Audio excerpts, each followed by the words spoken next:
और पहले आज के दिन की बड़ी खबर, साबिक मरकजी वजीर खजाना अरुण जेटली नहीं रहे। अरुण जेटली 9 अगस्त से दिल्ली के एम्स अस्पताल में ज़ेरे इलाज थे। मारूफ वकील और बीजेपी लीडर जेटली ने 2014 में उन्होंने अमृतसर लोकसभा इंतखाबात में पहली मरतबा हिस्सा लिया और गुजरात और उत्तर प्रदेश से राज्यसभा रुकन रहे। उसके बाद मोदी हुकूमत एक में वज़ीर ख़जाना और वज़ीर दिफा का ओहदा संभाला। वज़ीर ख़जाना रहते जेटली ने तमाम रियासतों में GST नाफिज किया। नोटबंदी के बाद उन्होंने सूरत हाल को कामयाबी से काबू में किया। जेटली के इंतकाल पर वज़ीर आज़म नरेंद्र मोदी ने ट्वीट करके अपने दुख का इजहार किया। वज़ीर दाखिला अमित शाह समेत बीजेपी और दीगर पार्टियों के लीडरों ने अरुण जेटली को खराज क़दर पेश किया। कई सियासी और समाजी हलकों ने भी जेटली के इंतकाल पर गहरे रंजगम का इजहार किया।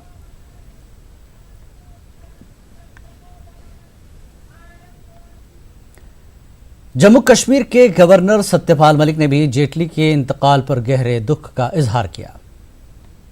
नुकसान पार्टी का है, उनकी बीजेपी का, देश का और मेरा व्यक्तिगत तौर पे, चूँकि मेरी उनसे मित्रता 1974 से थी जब वो अध्यक्ष हुए थे दिल्ली विश्वविद्यालय के।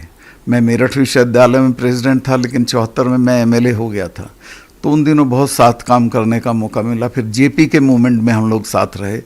उसके बाद पार्टी में भी वो उनसे एक बिल्कुल अपनेपन का, मित्रता का रिश्ता था और वो ऐसे एक ह्यूमन फेस थे पार्टी में जो औरों के लिए परवाह करते थे। उन्होंने बहुत लोगों को बढ़ाया, बहुत लोगों की मदद की और आज हर आदमी पार्टी में महसूस कर रहा होगा कि मेरा कोई व्यक्तिगत नुकसान हो गया है। बहुत प्रतिभाशाली थे, इतना ब्रिलियंट आदमी राजनीति में कोई दिखाई नहीं देता जैसे वो थे। हर कठिन से कठिन मौके पे उसका जवाब उनके पास रहता था कि इससे कैसे निकला जाए।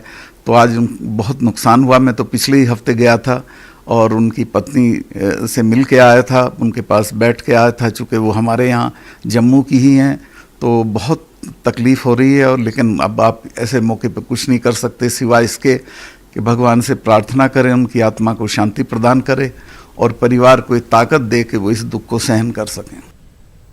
बीजेपी के रियासती सदर रविंद्र रैना ने अरुण जेटली की मौत को मुल्क के लिए बहुत बड़े नुकसान से ताबीर किया। उन्होंने कहा कि अरुण जेटली ने हर प्लेटफॉर्म पर मुल्क के मौक़िफ़ को मजबूती के साथ रखा। अरुण जेटली जी भारतीय जनता पार्टी के कद्दावर नेता, भारत देश के बहुत बड़े कद्दावर नेता थे और अरुण जेटली साहब की अचानक उनकी डेथ से पूरे देश को बहुत बड़ा नुकसान हुआ है। Arun Jaitley ji intellectual iron man के नाम से जाने जाते थे, बहुत बड़े बुद्धिजीवी थे, बहुत बड़े एक सोशल रिफॉर्मर, सोशल वर्कर थे। इंटरनेशनल लेवल हो, जम्मू कश्मीर हो, हमेशा ज़बरदस्त तरीके से अरुण जेटली साहब ने अपना पक्ष रखा। वो एक फौजी की तरह थे जो हमेशा देश के लिए काम करते थे, समाज के लिए काम करते थे। अरुण जेटली साहब की मृत्यु अपूरणीय क्षति है, irreplaceable loss to the country. देश को बहुत बड़ा नुकसान है। भले ही आज अरुण जेटली साहब हमारे बीच में ना रहे हों, लेकिन वो हमारी यादों में, हमारी सांसों में, हमारे दिल की धड़कन में हमेशा जिंदा रहेंगे। अरुण जेटली साहब के जैसा कोई दूसरा सानी नहीं हो सकता। वहीं बीजेपी लीडर कविंदर गुप्ता ने अरुण जेटली को न सिर्फ जम्मू कश्मीर के लिए बल्कि पूरे मुल्क के लिए नुकसानदेह करार दिया। जी का चले जाना केवल भारतीय जनता पार्टी को नहीं, देश के लिए बहुत बड़ा एक क्षति है। मैं उनको छात्र नेता के रूप में, जब वो 1977 में थे तो मैं उस वक्त से जानता हूँ। वो विशेष करके जम्मू कश्मीर पर उनकी हर समय पर नज़र रहती थी। उसका कारण ये था कि वो हमारे जम्मू कश्मीर के दामाद भी थे। स्वर्गीय गिरधारी लाल जी जो MP थे, उनके ससुर रहे हैं वो। तो इस सारे माहौल में जो पूरी राजनीति में उन्होंने एक किया कड़े निर्णय लेना, चाहे वो नोटबंदी का हो, चाहे वो GST का हो, या धारा 370 में टीम मोदी के रूप में जो उन्होंने कार्य किए हैं, तो अपने आप में एक अद्वितीय हैं। और छोटी सी एज में 66 साल की उम्र में उनका चले जाना भारतीय जनता पार्टी के लिए एक बहुत बड़ा नुकसान है। जम्मू के आम लोगों ने बीजेपी के सीनियर लीडर और साबिक मरकजी वजीर अरुण जेटली के इंतकाल पर दुख का इजहार किया है। उनका कहना है कि मरहूम जेटली न सिर्फ इनफरादी बल्कि इज्तिमाई तौर पर भी जम्मू कश्मीर के लोगों के लिए फिक्रमंद थे। तो भाई की तरह थे, मुझे अपना भाई समझते थे। मेरा एक एक्सीडेंट हो गया बहुत बड़ा एशिया होटल के सामने, तो मुझे हॉस्पिटल में ले गए सारे उठा के। उसके बाद दूसरे दिन मुझे जेटली जी का फ़ोन आता, शिवाजी जी क्या हाल है आपका? मैंने कहा पापा मैं ठीक नहीं हूँ। कहने लगे कि डॉक्टर जितेंद्र जी को बोल दिया आप फ़ौरन दिल्ली आ जाओ। उन्हें 3 दिन पहले मुझे 3 लाख रुपया भेजा, उसके बाद मुझे दिल्ली ले गए। दिल्ली एम्स में सारा इलाज उन्होंने कराया। वो इतनी दर्द लेते थे, इतनी कोई भी हो, एक मैं नहीं, सबके लिए बहुत टेंशन लेते थे, सबकी, जम्मू के लोगों की। तो इसलिए जेटली जो है हमें बहुत बड़ा नुकसान हुआ है, उनके लिए बहुत ज़्यादा नुकसान हुआ। और मेरे भाई की तरह मेरे तो बाजू टूट गए हैं। उन्होंने इतना किया मेरे लिए, कोई भी नहीं कर सकता। जे मैं उनको सच्ची नाज़ी देता हूँ। देश को क्षति पहुंची है। अरुण जेटली जी का निधन हुआ है। पूर्व वित्त मंत्री थे और भाजपा के बड़े नेता थे। बहुत दुख हुआ। उन्होंने बहुत सारा काम जो है हमारे देश के लिए किया, और अपने जब वो पद पर थे तो उस पर काफ़ी बड़े फैसले लिए, जिसमें नोटबंदी था, जीएसटी लागू करना उनके कार्यकाल में हुआ था। और जम्मू कश्मीर से उनका खास नाता था, क्योंकि उनकी धर्मपत्नी थी, वो यहीं की मूल निवासी थी। तो यहाँ पर वो हमेशा, उनका जो एक ध्यान है वो यहाँ रहता था। तो अब जब उनकी जो मृत्यु हुई है छोटी उम्र में, तो हम सब जम्मूवासी बहुत इससे दुखी हैं। और एक ऐसा चेहरा था जो कहें कि जम्मू कश्मीर से उनका नाता था, लेकिन वो अब नहीं रहे हैं, और भाजपा के लिए भी नुकसान है और देश को भी इससे क्षति हुई है। वक्त एक ब्रेक का, ब्रेक के बाद फिर लौटेंगे। कश्मीर न्यूज में एक बार फिर आपका खैर मकदम है। शहर खास के कई इलाकों में दफा 144 नाफिज रहा, ताहम कई इलाकों में ट्रैफिक मामूल के मुताबिक चलता दिखाई दिया। हसास मकामात पर भारी तादाद में सिक्योरिटी फोर्सेस को तैनात किया गया था और नज़्म-ओ-नस्क को बरकरार रखने के लिए सिक्योरिटी को अलर्ट कर दिया गया है। दुकानें और दीगर कारोबारी इदारे लगातार 20वें रोज़ भी बंद रहे। मवासलाती निज़ाम लगातार ठप है, जिसकी वजह से लोगों को सख्त दिक्कतों का सामना है। वहीं जिला अनंतनाग में आज दिन भर हालात कशीदा रहे, जिसके चलते आम लोगों और निजी ट्रैफिक की नकल हमल भी मुतासर रही। अगरचे गुज़श्ता चंद दिनों में ज़िले में बंदिशों और इम्तनाई अहकामात में थोड़ी सी राहत महसूस की गई थी, ताहम जुमे से फिर एक बार सख्त तरीन बंदिशों का नफाज अमल में लाया गया और आम लोगों को मज़ीद दुश्वारियों का सामना करना पड़ा। हालात को काबू में रखने के लिए पूरे कस्बे अनंतनाग और दीगर हसास कस्बों को सील कर दिया गया था और लोगों की नकल हमल पर मुकम्मल पाबंदी आयद रही। उधर सिक्योरिटी और इंटेलिजेंस के आला अहदेदारान भी दिन भर अनंतनाग में गश्त करते रहे और हालात का जायजा लिया। लोगों ने इल्ज़ाम आयद किया कि कई मकामात पर इंतजामिया की जानिब से इजरा किए गए कर्फ्यू पासेस के बावजूद भी उन्हें आगे बढ़ने की इजाज़त नहीं दी गई। ज़िले में लगातार कारोबारी इदारे बंद हैं और बंदिशों की वजह से मामूलात ज़िंदगी ठप होकर रह गई है।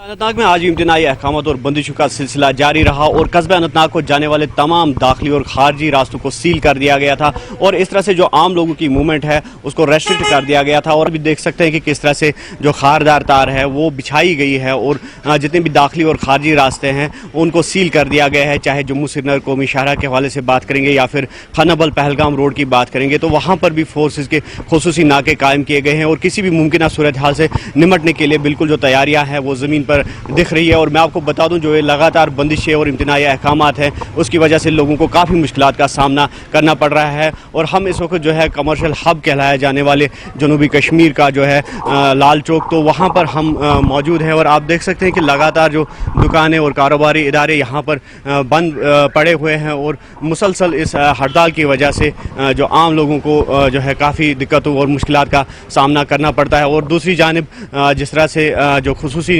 नाके कायम किए जाते हैं या फिर जो रेस्ट्रिक्शंस इन प्लेस रखी जाती है तो उस वजह से जो आम लोगों की नकलो हमल है वो महदूद होकर रह जाती है और उस वजह से आम लोगों की नकलो हमल जो है उस पर भी पाबंदी आयद रहती है।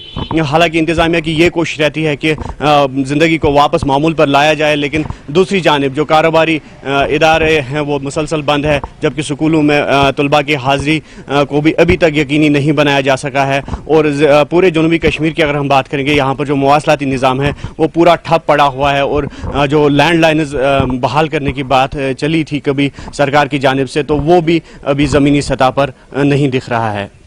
न्यूज़ 18 के लिए अनंतनाग से मुदस्सिर कादरी।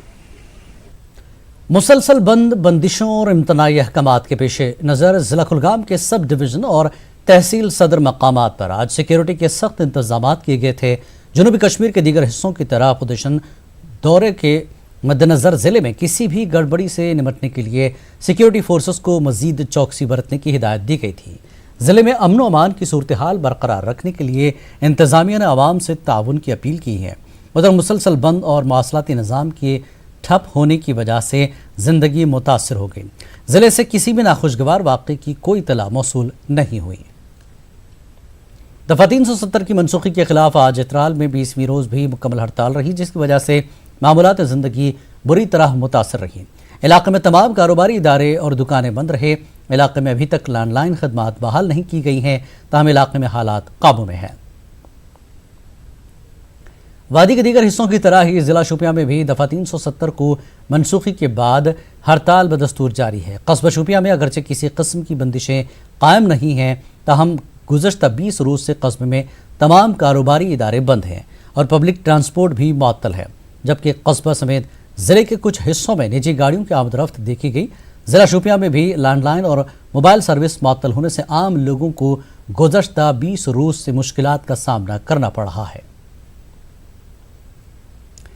कस्बा अवंतीपुरा और कस्बा पांपुर में मुसलसल हड़ताल जारी है, जिसकी वजह से मामूलात की ज़िंदगी पूरी तरह मुतासर है। ताहम श्रीनगर जम्मू कौमी शाहराह पर आज प्राइवेट ट्रांसपोर्ट और माल बरदार ट्रकों की आमदरफ्त देखने को मिली। दफ़ा 370 हटाने के 20वें दिन ज़िला गांदरबल में भी बंदिशों में नरमी देने के बावजूद बंद की वजह से मामूलात ज़िंदगी मफलूज होकर रह गई। अगरचे इंतज़ामिया की जानिब से पूरे ज़िले में जुज़वी तौर पर बंदिशों में नरमी बरती गई है, ताहम तालीमी इदारे समेत दुकानें और अवामी ट्रांसपोर्ट बंद रहा। इस वजह से इक़्तिसादियात और तालीमी शोबा बुरी तरह मुतासर हो रहा है। ताहम सड़कों पर निजी गाड़ियों की आवाजाही कुछ हद तक देखने को मिली। इस बीच ज़िला अस्पताल गांदरबल में मेडिकल और पैरामेडिकल स्टाफ की मौजूदगी में काम अहसन तरीके से हो रहा है। अस्पताल में तमाम तरह की सहूलियात भी दस्तियाब हैं। ज़िला गांदरबल के मानीगाम, कुंड और सोनामर्ग को छोड़कर पूरे ज़िले में लैंडलाइन खदमात अभी तक बहाल नहीं की गई। किसी भी नाखुशगवार वाक़े को रोकने के लिए हसास मकामात पर सिक्योरिटी फोर्सेस को तैनात किया गया था। मजमूई तौर पर हो रहे पूरे ज़िले में सूरत हाल कशीदा ताहम काबू में है। कुपवाड़ा जिले में भी आज 20वें रोज करना से लेकर कुपवाड़ा लंगेट तक बंदिशें हटा ली गई, जिसके बाद लोगों ने कदरे राहत की सांस ली। इस दौरान निजी गाड़ियों की नकल हमल में काफ़ी इजाफा देखा गया और अस्पतालों के गर्दनवाह में मरीजों का रश भी बढ़ गया है। साथ ही साथ अद्वियात की दुकानें में ही कहीं कहीं खुली देखी गई।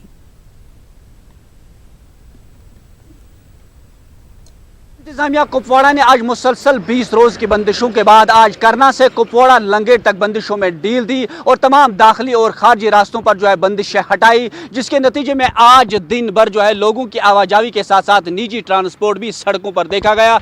लेकिन यहाँ ये बात काबिल जिक्र है कि आज भी कस्बों में जो है, बाजारों में जो है पब्लिक ट्रांसपोर्ट गायब रहा। दुकानें और कारोबारी इदारे भी बंद रहे। जिन लोगों ने कस्बों का रुख किया, लेकिन यहाँ दुकानें और कारोबारी इदारे बंद होने की वजह से उन्हें फिर मायूस होकर वापस लौटना पड़ा, क्योंकि वो दिन भर खरीद फरोख्त नहीं कर पा सके। अगरचे डिप्टी कमिश्नर कुपवाड़ा ने अवामी राब्ता मुहिम के तहत करना से कुपवाड़ा तक लोगों से अवामी राब्ता मुहिम चलाई ताकि हालात को मामूल पर लाया जा सके, लेकिन डिप्टी कमिश्नर की बातचीत के बावजूद आज फिर से दुकानें और कारोबारी इदारे बंद रहे। अगरचे इंतजामिया ने तमाम इलाकों में लैंडलाइंस खोलने का इंदिया भी दिया था, लेकिन कुपवाड़ा जिले में अभी भी लैंडलाइंस नहीं खोली गई। पब्लिक के लिए सिर्फ एक फोन डीसी ऑफिस में रखा गया है, जहां पर सैकड़ों की तादाद में जो है लोग आते हैं और लंबी लंबी कतारें होती हैं और शाम ढलते ही लोग फिर मायूस वापस लौट जाते हैं। कुल मिलाकर अगर कहा जाए कि आज भी हालात पुरअमन रहे और कोई बड़ा नाखुशगवार वाकया पेश नहीं आया। Yahya Sultan, news 18 Urdu, Kupwara.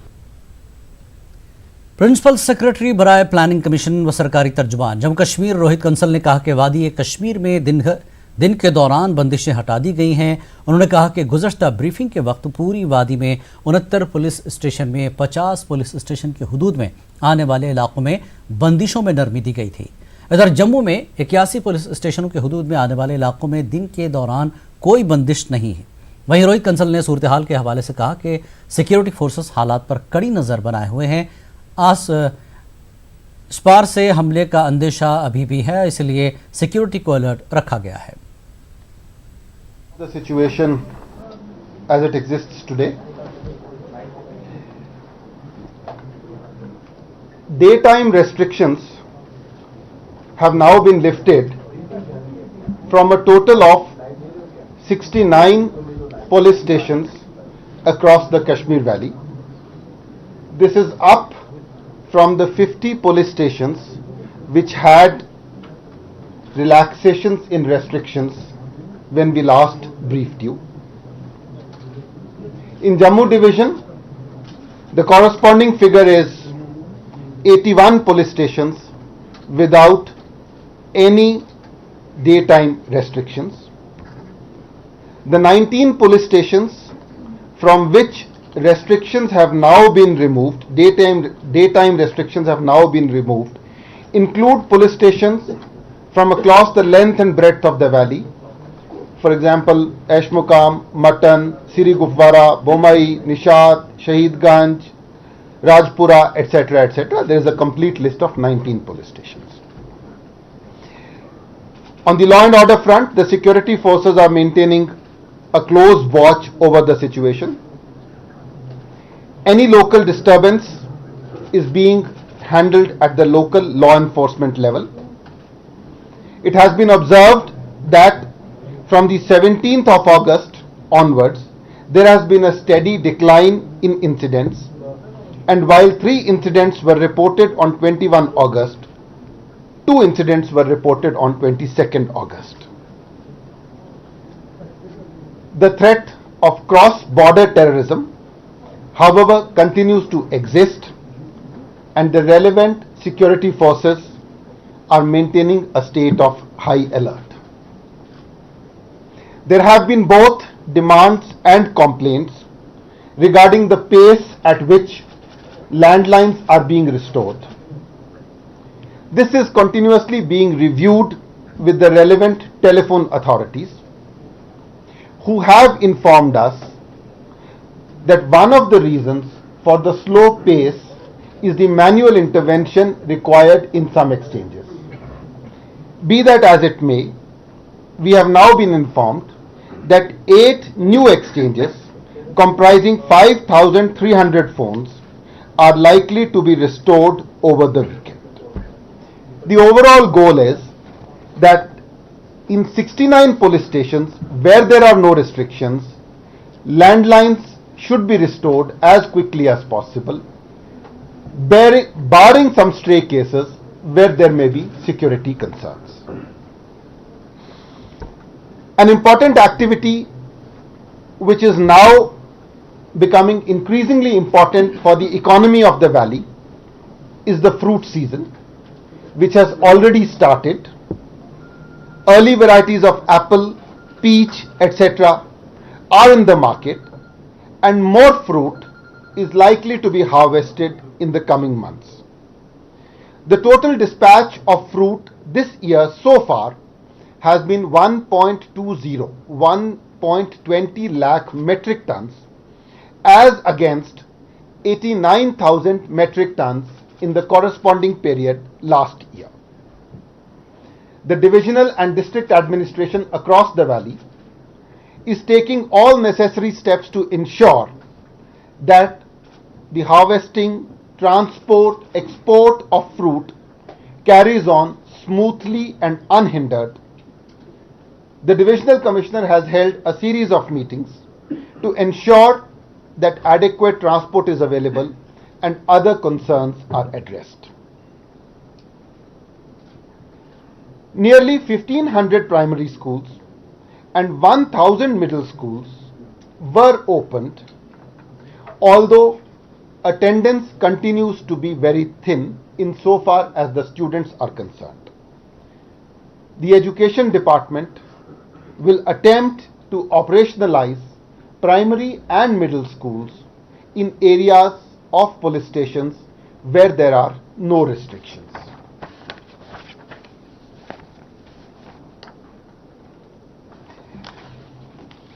There has been an important decision taken regarding the holding of elections to the block development councils as the next step towards operationalizing and institutionalizing the Panchayati Raj mechanism in the state. You are aware that the state government of Jammu and Kashmir had yesterday made its position very clear through a tweet on the official DIPR handle, and I will read it out for those who may not have seen it.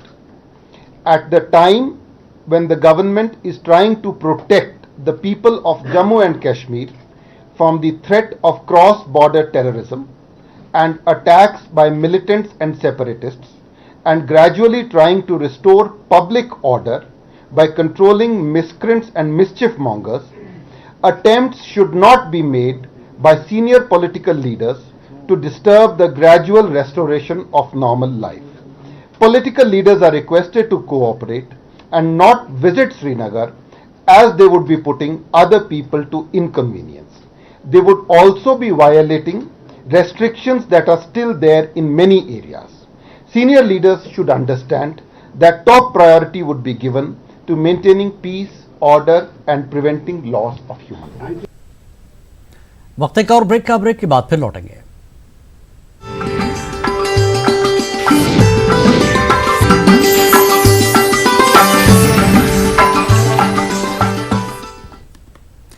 Kashmir के हालात का जायजा लेने के लिए दिल्ली से श्रीनगर पहुंचे opposition के वफ्द को श्रीनगर से वापस दिल्ली भेज दिया गया है।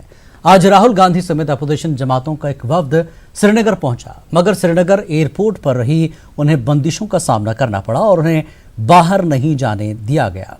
बिलाखिर अपोजिशन के वफ्द को 3:40 पर दिल्ली के लिए रवाना कर दिया गया। कांग्रेस की तरफ से राहुल गांधी, गुलाम नबी आज़ाद, आनंद शर्मा और केसी वेणुगोपाल इस वफ्द का हिस्सा थे। इस वफ्द में आरजेडी के लीडर मनोज झा, सीपीआई के डी राजा, सीपीआईएम के सीताराम येचूरी, टीएमसी के दिनेश त्रिवेदी, एनसीपी के मजीद मेमन और जेडीएस के भूपेंद्र रेड्डी भी शामिल थे। ये वफ्द वादी कश्मीर के लोगों से भी मुलाकात करने की गर्ज से दिल्ली से रवाना हुआ था। वहीं हुकूमत ने बयान जारी करके कहा था कि एक ऐसे वक्त में जबकि हुकूमत जम्मू कश्मीर में सरहद पार की दहशतगर्दी और मिलिटेंटों से निपट रही है, इसके अलावा जम्मू कश्मीर में अमन की बहाली के लिए भरपूर कोशिश कर रही है, तो ऐसी सूरत हाल में सीनियर सियासी लीडरों को अमन की बहाली की राह में रुकावट नहीं बनना चाहिए। हुकूमत ने सीनियर सियासी लीडरों से दरख्वास्त की थी कि वो श्रीनगर न जाएं, क्योंकि ये न सिर्फ वहाँ आयद बंदिशों की खिलाफ वर्जी होगी बल्कि आम लोगों के लिए भी मुश्किलें खड़ी करने के मुतरादिफ होगा। वहीं अपोजिशन जमातों का कहना है कि जब कश्मीर में हालात दिन ब दिन बेहतर हो रहे हैं तो उन्हें कश्मीर जाने से क्यों रोका जा रहा है। Visit Jammu and Kashmir, and so I accepted that invitation. The governor had suggested that everything is normal, that he would send me a plane to visit Jammu and Kashmir. We wanted to go and see the people, get a sense of what the people are going through and try and help with the situation if possible. Unfortunately, we were not allowed to go beyond the airport. In fact, it's a very sad thing, but the press people who were with us were mishandled. Some of them were beaten. It is very clear that things are not normal in Jammu and Kashmir. Rahul, पत्रकारों के साथ जो हुआ पता उसको किस तरह से देखते हैं? पत्रकारों के साथ जो हुआ है राहुल, आप पत्रकारों से पूछिए, मैं भी पत्रकार हूं सर। हाँ, आप अपने दोस्तों से पूछिए, आप अपने दोस्तों से पूछिए उनको क्यों पीटा गया। और जैसे मैंने अभी सभी साथियों का कहा कि कुछ तो छुपाने के लिए है जम्मू कश्मीर में, जिसके लिए केंद्रीय सरकार या राज्य सरकार लीडरों को नज़रबंद रखी है और यहाँ से किसी भी लीडर को जाने नहीं देती, क्योंकि आती दफ़ा वहाँ तो हमें किसी से मिलने नहीं दिया। लोकल पुलिस के अलावा हम कोई 3 घंटे 3.5 घंटे एयरपोर्ट रहे, डिटेन रहे और बाहर जाने नहीं दिया। लेकिन वापसी पर सब कश्मीर के लोग थे वो कोई सऊदी अरेबिया जा रहा था, कोई इराक जा रहा था, कोई ईरान जा रहा था, कोई दिल्ली जा रहा था, कोई बेंगलोर जा रहा था, कोई हैदराबाद जा रहा था अपने परिवार से मिलने। तो जो दृश्य मीडिया ने देखा और जो दृश्य लोगों ने देखा या लीडरों ने देखा, उसको बयान नहीं किया जा सकता और मैं बयान करना भी नहीं चाहता हूं कि वो देखने के काबिल नहीं। वहीं जम्मू कश्मीर के गवर्नर सत्यपाल मलिक ने कहा है कि वादी में लोग मामूल की जिंदगी की तरफ आ रहे हैं, ऐसे में अपोजिशन लीडरों का दौरा मुनासिब नहीं है। उन्होंने कहा कि सियासी पार्टियों को कौमी मफाद को पेश नज़र रखना चाहिए। दिक्कत है, मेरे भी बेटा है, मैं बात करना चाहता हूं, पर आप ये देखें कि वो उसका सबसे ज़्यादा मिसयूज़ मिसक्रिएंट्स करते हैं। जो लोग मोबिलाइज उसी के ज़रिए से करते हैं, इंडोक्ट्रिनेशन उसी के ज़रिए होता है, पाकिस्तान का नैरेटिव उसी के ज़रिए आता है। जैसे जैसे नॉर्मल होने लगेगा, अभी करीब करीब आप समझ लीजिए कि मैक्सिमम लैंडलाइन हम लोगों ने खोल दी हैं, धीरे धीरे ये भी खोल देंगे। पहले टेलीफोन खोलेंगे, फिर उसके पहले मोबाइल खोलेंगे, उसके बाद इंटरनेट सबसे ख़तरनाक हथियार है, वो उसको भी धीरे धीरे खोल देंगे। कोई ऐसी बात नहीं है कि वो हम नहीं खोलेंगे। हमारी फोर्सेस वेल इक्विप्ड हैं, बहुत मॉरल उनका हाई है और वो जब भी कुछ होता है उसका इमीडिएटली जवाब देते हैं। गोली आती है तो गोला मार के जवाब देते हैं, उसमें मुझे कुछ कहने की ज़रूरत नहीं है। पाकिस्तान को पता है क्या हो रहा है, वो कोई एडवेंचर नहीं करेगा। अब उसका जो इरादा मुझे लगता है वो ये है कि उसने जितने अपने लॉन्चिंग पैड्स हैं वो भर लिए हैं सब टेररिस्ट से, और वो उनको गोलाबारी के आड़ में यहाँ भेजने की कोशिश करेगा। पर हमारी तैयारी है उससे निपटने के लिए। मैं इतना ही कह सकता हूँ कि इस वक्त उनकी कोई ज़रूरत नहीं है। उनकी ज़रूरत थी पार्लियामेंट में जब उनका आदमी बोल रहा था, तब खड़े होकर बोलते, बताते हमारा ये स्टैंड है। अब तो लोग नॉर्मलसी की तरफ आ रहे हैं, आना चाहते हैं, हम कोशिश कर रहे हैं, हम लोगों को समझा रहे हैं कि अब इस एक चीज़ हो गई है, इसके फ़ायदे समझिए और आइए।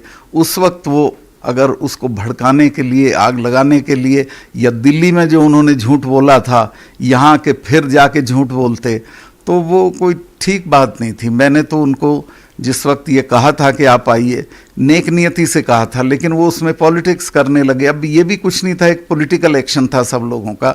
और बहुत अफसोस है कि ऐसे मौक़ों पे जो पार्टियां हैं उनको नेशनल इंटरेस्ट को देखना चाहिए। कश्मीर के जो लोग हैं वो इसमें एक 70 साल के बाद आपको अचानक एक चीज़ हुई जिसको आप एक्सपेक्ट नहीं करते थे, तो धीरे धीरे उस चीज़ को लोग समझते हैं, एक तरह से उससे बाहर आते हैं और फिर अपने रास्ते पे चल देते हैं।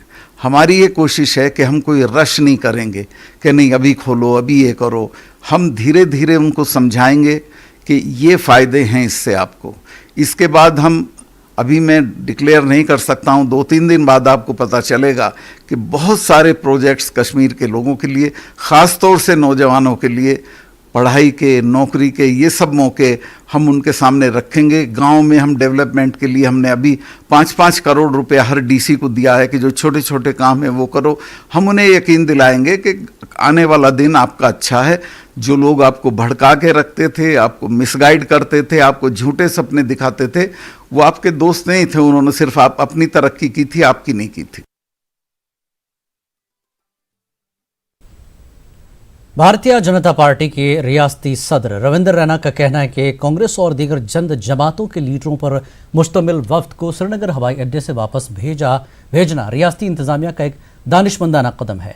उन्होंने इल्ज़ाम लगाया कि चंद पार्टियां वादी में अमन व अमान को दरहम बरहम करने के लिए तुली हुई हैं। पार्टी के एक और सीनियर लीडर कविंदर गुप्ता का कहना है कि इस वफ्द को रियासती इंतजामिया की दरख्वास्त पर अमल करके अपना प्रोग्राम मुलतवी करना चाहिए था। पाकिस्तान के इशारों पर नाच रहे हैं।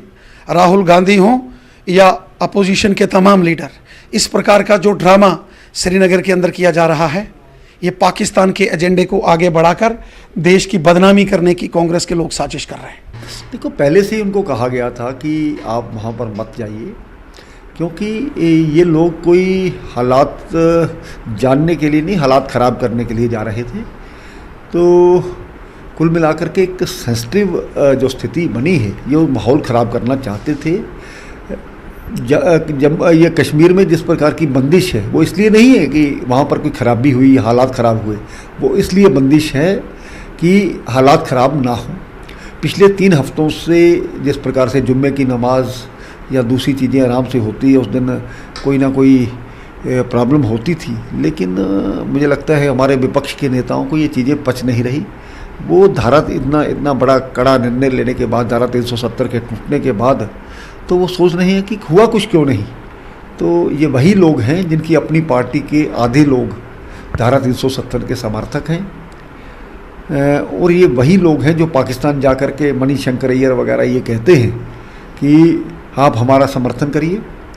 जो पाकिस्तान भाषा बोलता है वही भाषा बोलते हैं, इसलिए इस सारे कालखंड में इनको इस प्रकार से अलाउ करना गलत था। जो सरकार कर रही है ठीक। कुपवाड़ा जिले के सरहदी इलाके तंगदार करना में लाइन ऑफ कंट्रोल पर गोलाबारी से लोगों को शदीद मुश्किलात का सामना है।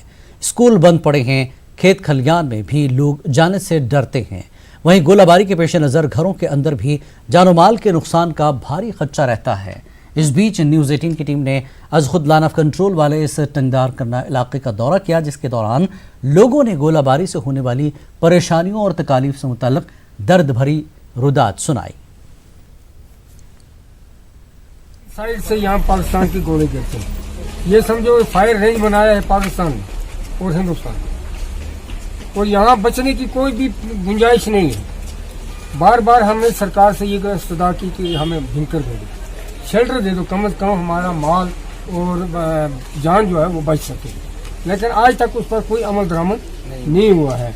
बच्चे इस वजह से सहमे हुए स्कूलों में नहीं जाते हैं कि मुख्तलिफ जगहों पर बच्चे जाते हैं, मिडिल स्कूलों में जाते हैं, प्राइमरी स्कूलों में जाते हैं, यहाँ हायर सेकेंडरियाँ हैं और कॉलेज भी है, लेकिन ये पहाड़ी इलाका है, यहाँ पर कोई अता पता नहीं चलता है, ना कोई यहाँ पर वो मोबाइल सिस्टम है, ना कोई कम्युनिकेशन है। घर से बच्चे निकलते हैं वो डरते हैं, माँ बाप भी डरते हैं कि किस तरीके से बच्चे कोई राब्ता नहीं।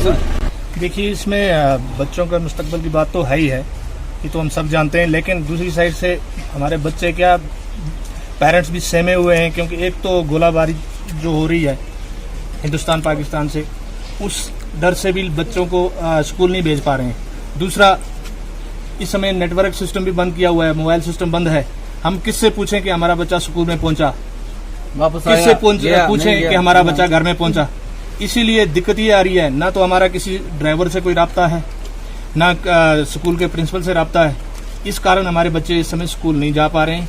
तो हम गवर्नमेंट से यही अपील करेंगे कि आप बातचीत कीजिए, हमें बचाइए, हमारे बच्चों को बचाइए, ताकि जो यहाँ पर गोलाबारी हो रही है वो गोलाबारी बंद होनी चाहिए। बच्चे जो है स्कूल जाने के लिए तैयार नहीं होते, पेरेंट जो है डरे हुए हैं, स्कूलों में बैंकर नहीं है ताकि हमारे बच्चे सेफ नहीं हैं, और कम्युनिकेशन नहीं है। सबसे बड़ी प्रॉब्लम इस समय करनाम में है, हम लोग तो जिंदा कब्र में हैं, जैसे किसी ने डाल के रखा, कहीं साइड से हवा नहीं, और अगर यहाँ पे कोई मर भी गया तो मुझे नहीं लगता कोई हमारे पास पहुंच जाएगा। आज आप जो न्यूज़, हम आपका बड़ा शुक्रगुजार है, ताकि आप हमारी खबर जो है हिंदुस्तान के दूर तक पहुंचा दो कि वाकई ये करना जो काफी सफर कर रहा है। परेशान है, सिर्फ इसी डर के परेशान है कि कहां से अभी फायर मत आ जाएगा, कहीं हमारा बच्चा मतलब खुदा ना करे नुकसान हो जाए, कहीं हम खुद नुकसान, क्योंकि मरने के लिए कोई तैयार नहीं है। मौत जब अल्लाह से आएगी वो अलग बात है, लेकिन गोलों से मरने के लिए कोई तैयार नहीं है।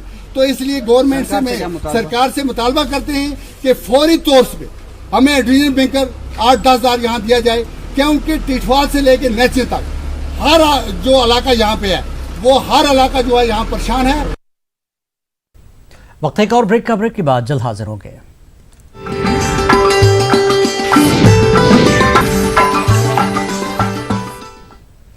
वादी कश्मीर के मौजूदा हालात की वजह से श्रीनगर शहर में जन्माष्टमी नहीं मनाई जा सकी। श्रीनगर का अहम मंदिर गणपति यार में सन्नाटा पसरा हुआ है, वहां कोई भी अकीदतमंद नजर नहीं आया। वादी में मुकीम पंडितों में मायूसी देखी गई। उनका कहना है कि गुज़श्ता 30 सालों में वो वादी में तमाम मुश्किलात के बावजूद जन्माष्टमी मनाई जाती थी। इस मौके पर मंदिर के इंचार्ज ने जन्माष्टमी के लिए खातिर ख्वाह इंतजामात न करने पर हुकूमत की नुक्ताचीनी की। देखिए जी, पिछले 30 साल से हम मना रहे थे, हमें झांकी भी निकालते थे यहाँ से, जो कि लाल चौक वाल चौक से होकर फिर यहीं पे आती थी। लेकिन हालातों की वजह से जो इस समय हालात जो चल रहे हैं कश्मीर में, और जो ट्रांसपोर्ट नहीं है, क्योंकि गांव से भी लोग आते थे हमारे झांकी में, तो इस साल तो हम मना नहीं पा रहे हैं हालातों की वजह से। लेकिन जो मेन जो हमारा जो फंक्शन हुआ करता था वो यहीं गणेश मंदिर गणपति आर में ही हुआ करता था, लेकिन इस साल हालातों की वजह से नहीं बना पाए। मायूसी तो है, ये तो गवर्नमेंट को सोचना चाहिए था कि अगर यहाँ पे कुछ परिवार रहते हैं, हिंदू परिवार रहते हैं, तो उनकी भी, क्योंकि सारे हिंदुस्तान में इस वक्त जन्माष्टमी की धूम मची हुई है, लेकिन मुझे लग रहा है कि ये भारतवर्ष में सिर्फ कश्मीर ही एक ऐसी जगह होगी जहाँ पे हम जन्माष्टमी या भगवान श्री कृष्ण का जन्म उत्सव नहीं मना पा रहे हैं। जन्माष्टमी आज जम्मू में पूरे मजहबी अकीदत और एहतराम से मनाई जा रही है। इस मौके पर शहर के मुख्तलिफ मंदिरों को सजाया गया था। आज सुबह से ही अकीदतमंद मंदिरों में हाजिरी देते रहे और खुसूसी पूजा पाठ में शिरकत की। अकीदतमंद मुख्तलिफ मंदिरों में महाभारत और भगवद गीता की कथा सुनने के लिए उमड़ पड़े थे। इस मौके पर मुल्क, खासकर रियासत जम्मू कश्मीर में बहाली अमन के लिए खुसूसी प्रार्थना की गई। कृष्ण मतलब ही खुशी है, हर्ष है, उल्लास है और मंगलमय त्यौहार जब होता है शुभता के साथ आता है। भगवान करे या कृष्ण ठाकुर जी करें कि हमारा त्यौहार जो है इस बार और शुभता लेके आए, लोगों को मन में अच्छे विचार लाए और सब अच्छा हो, सब मंगल हो, सबका जय हो और सब शुभ हो। बस इस महोत्सव पर जो भगवान बाल कृष्ण जी है उनका रोहिणी नक्षत्र में कल रात 12 बजे जन्म हुआ। आज हम उस जन्मदिन की पावन खुशियों में हम एक दूसरे में मिठाई बांटेंगे, हम खुशी मनाएंगे कि भगवान कृष्ण जो है मदन गोपाल के रूप में हमारे बीच प्रस्तुत हुए हैं।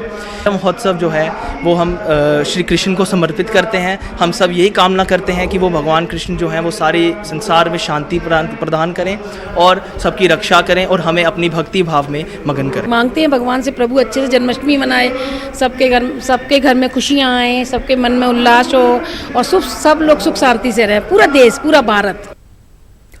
मुल्क की बाकी इलाकों की तरह लेह में भी जन्माष्टमी की तकरीबात शान शौकत से मनाई गई। लेह के पोलो ग्राउंड के करीब में वाक़े तारीखी मंदिर में सुबह से ही हज़ारों की तादाद में अकीदतमंदों ने पूजा पाठ में हिस्सा लिया। इस मौके पर मुल्क की सलामती और आपसी भाईचारे के लिए दुआ की गई। बाद में शोभा यात्रा पूरी बाजार से होकर गुजरी और मंदिर के पास ख़त्म हुई। याद रखें, लेह ज़िले में मुल्क भर से हज़ारों हिंदू मुल्क के मुख्तलिफ हिस्सों से आकर मेहनत मजदूरी करते हैं।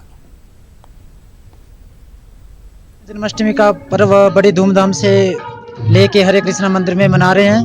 यह पर्व शास्त्र के अनुसार भाद्रपद मास की कृष्ण पक्ष की अष्टमी तिथि को रात को 12 बजे भगवान श्री कृष्ण का जन्म हुआ है, जिसको हम आज मना रहे हैं। सुबह 7 बजे से हमने पूजा शुरू करके अभी सभी भक्त आ रहे हैं और दर्शन कर रहे हैं और अभी 2 बजे 2:30 बजे यहाँ से राधा कृष्ण की शोभा यात्रा निकलेगी, जो कि पूरे लेह के बाजार से घूमती हुई फिर मंदिर में आएगी और उसके बाद शाम को 8 बजे से 12 बजे तक भजन का प्रोग्राम चलेगा। और अंत में मैं सभी लेह वासियों को, सभी देशवासियों को श्री कृष्ण जन्माष्टमी की हार्दिक शुभकामनाएं देता हूँ।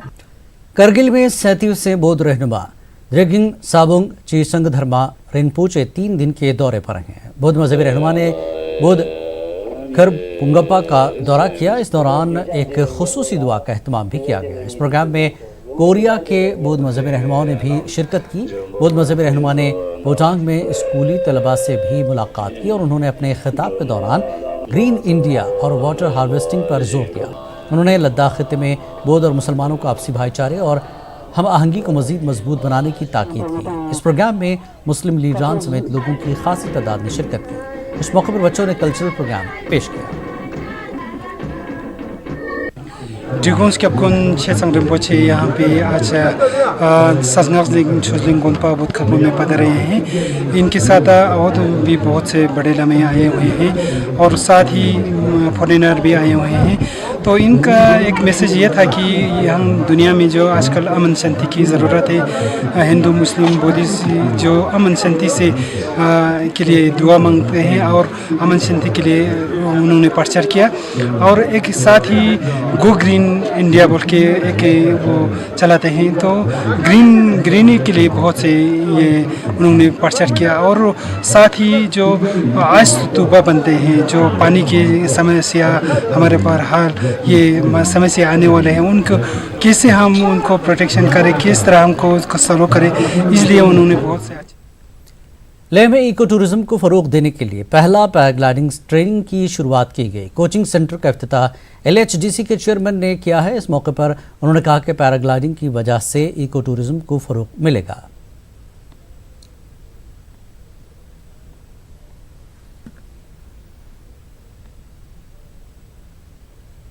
मेन मकसद है ये ऑपरेट टैंडम पैराग्लाइडिंग ऑपरेट करने का कि एडवेंचर टूरिज्म जो लद्दाख में है तो इसको प्रमोट करने के लिए, इन्हांस करने के लिए, और लद्दाख के यूथ को एक एकेडमी खोल के लद्दाख में लद्दाख यूथ को ट्रेन करेंगे पैराग्लाइडिंग फ्लाई करने के लिए। ये फर्स्ट टैंडम पैराग्लाइडिंग होगा ट्रांस हिमालय में, जो काफ़ी डिमांडिंग एरिया है। तो मैं बहुत खुश हूँ कि ये टैंडम पैराग्लाइडिंग इवेंचुअली यहाँ पे ऑपरेट हो रहा है। तो हमारा हर एक मकसद है ये टैंडम पैराग्लाइडिंग ऑपरेट करने का। जो टैंडम पैराग्लाइडिंग करके जो अमाउंट हमें मिलेगा उनमें से हम 3% एम्पावर एजुकेशन और एम्पावर चिल्ड्रन के लिए हम ट्राइबल चिल्ड्रन एजुकेशन के लिए हम डोनेट कर रहे हैं। तो हमें बहुत खुशी है कि इस स्ट्रीम से कोई बच्चा पढ़ के अपने स्टेशनरी चीज़ को भी ले सकते हैं। तो इवेंचुअली ये यूथ के लिए काफ़ी एक फ़ायदेमंद रहेगा। जम्मू के बन तालाब इलाके में आज कश्मीर के मारूफ संत कर्मयोगी स्वामी काशी बाबा जी महाराज के योम पैदाइश के मौके पर एक तकरीब का इनेकाद किया गया।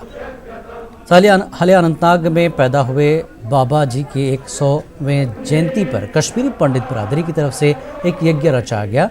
यज्ञ के मौके पर काफ़ी तादाद में अकीदतमंदों ने खुसूसी पूजा पाठ में शिरकत की। इस मौके पर आलमी अमन, खासकर रियासत जम्मू कश्मीर में बहाली अमन के लिए खुसूसी दुआएं मांगी गई। यज्ञ के बाद अकीदतमंदों में प्रसाद भी बांटा गया। बाबा जी चुकुर्मुत कार्यम इतेव यत् कर्म नियतम क्रियते अर्जुन संगम त्यक्त्वा फलम चेव सत्यागा सात्विको मता।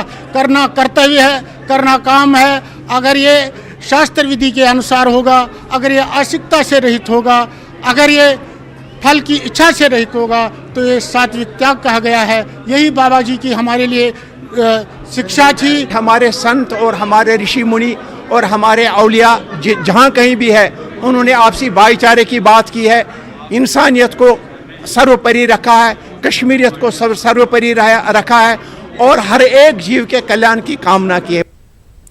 DC बारामूला डॉक्टर जे नेतू ने फ्रूट ग्रोवर्स एसोसिएशन ट्रांसपोर्ट के नुमाइंदों और फ्रूट मंडी सुपुर के मुतल्लिक़ अफसरान के साथ एक मीटिंग मुनक्किद की। इस मौके पर फ्रूट ट्रेडर्स एसोसिएशन के मसाइल के हवाले से तबादला ख्याल किया गया। फ्रूट ग्रोवर्स ने अपने मसाइल से DC को वाकिफ कराया। DC बारामूला ने सब डिस्ट्रिक्ट अस्पताल सुपुर का भी दौरा किया। बेंगलुरु में मुकीम कश्मीरी तलबा और निजी कंपनियों में मुलाजमत करने वाले अफराद ने आज एहतजाज किया। टाउन हॉल के सामने मुनक्किदा एहतजाज में कश्मीर में मवासलाती निज़ाम को बहाल करने का मुतालबा किया गया। इस एहतजाज में तरक्की पसंद तंजीमों के नुमाइंदों ने भी शिरकत की। कश्मीरी तलबा ने कहा कि गुज़श्ता 21 दिनों से वो अपने घर वालों से रब्ता नहीं कर पाए हैं। कश्मीर में अपने वालिदैन रिश्तेदारों की खैर व खैरियत का उन्हें पता नहीं चल रहा है। एहतजाज के मौके पर पुलिस की जानिब से सख्त हिफाजती इंतजाम किए गए थे। पुरअमन तरीके से कश्मीरी नौजवानों का एहतजाज इख्तिताम पजीर हुआ। We don't know whether our parents are living. We don't know whether they are dead. We don't know about their whereabouts. We are here studying. We have no money here. We have to pay the rent. We have no contact to our family from previous 21 days. It is 21st day today that we are not able to contact our families. We have to live here. We have to live here. We are studying here. We have no money. We are undergoing the depression. We are undergoing the psychological depression. Protest है ऐसा कि we are a community here of Kashmiris who have not been able to speak to their parents, their loved ones, and all are waiting there in despair that I'll talk about me कि मेरी अपनी family है, मैं अपनी family से 20 दिन से बात नहीं किया। तो खुद ही सोचिए, ईद के दिन तो सलाम भी नहीं किया। तो उसी के बारे में कि ये जी आप ये कम्युनिकेशन ब्लॉकेड को उठाइए, रेस्टोर द कनेक्शंस। इसी के लिए हमने एक प्रोटेस्ट रखा था कि ये बेसिक फंडामेंटल राइट है। आर्टिकल 19 के बेसिस पे हम यहाँ आए टू एक्सप्रेस आवर ओपिनियन कि ये गलत है, प्लीज़ हटाइए। That's it. This is very bad situation. तो वो हमारा फंडामेंटल राइट है एज एन इंडियन सिटीजन, वही हमने यहाँ पे एक्सप्रेस किया। ऐसा कोई प्रॉब्लम नहीं है। This is the best place and I love this city. This city is my soul, like how Kashmir is my soul. तो ये तो मैं तो very much a Bangalorean, like how I am a Kashmiri. That's how. तो reason ये है कि हम इससे भी जुड़े हुए हैं, उससे भी जुड़े हुए हैं, इसलिए हम यहाँ अपने भाइयों को बोलना चाहते हैं। Let them understand the pain which we feel, let them not celebrate the pain, but understand the pain. That was the motto of this discussion today. ऐसे मेजर्स इम्प्लीमेंट करने चाहिए जिसके ज़रिए आप लोगों की फ्रीडम्स को इंश्योर करें। आप सिक्योरिटी के लिए अगर कम्युनिकेशन ब्लैकआउट लगा रहे हैं ठीक है, लेकिन आप अगर इस पर थोड़ा रिसर्च करके आप इस पर थोड़ा और मेहनत करके इसको इस तरीके से इम्प्लीमेंट करते कि लोगों के जो अपने फ्रीडम्स हैं वो कॉम्प्रोमाइज़ ना हो। अगर at the end of the day integration is what we want, I mean हम इंडिया की यूनिटी के खिलाफ नहीं है, बट हम क्या कह रहे हैं कि unity comes with people not with territory. मतलब आप एक हिस्से को जोड़ के आप यूनाइट नहीं कर सकते जब तक उस हिस्से के लोग नहीं जुड़ते हैं। अब आप लोगों के ऊपर ऐसे रेस्ट्रिक्शंस डालेंगे तो लोग अंदर से उनके दिल एलिनेट हो रहे हैं। और अब पेश है डुग्गर खबर।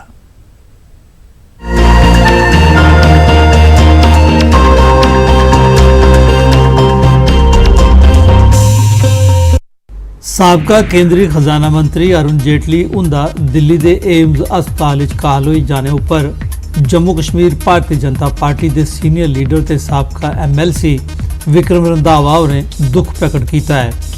ਸੁਰਗਵਾਸੀ ਲੀਡਰ ਦੇ ਯੋਗਦਾਨ ਦੀ ਚੇਤਾ ਕਰਦੇ ਹੋਏ ਉਹਨੇ ਆਖਿਆ ਜੇ ਅਰੁਣ ਜੇਟਲੀ ਜੰਮੂ ਕਸ਼ਮੀਰ ਦੇ ਲੋਕਾਂ ਦੀ ਸਮੱਸਿਆਵਾਂ ਦਾ ਨਿਬੇੜਾ ਕਰਨੇ ਤਾਈਂ ਹਮੇਸ਼ਾ पेश रहंदे है।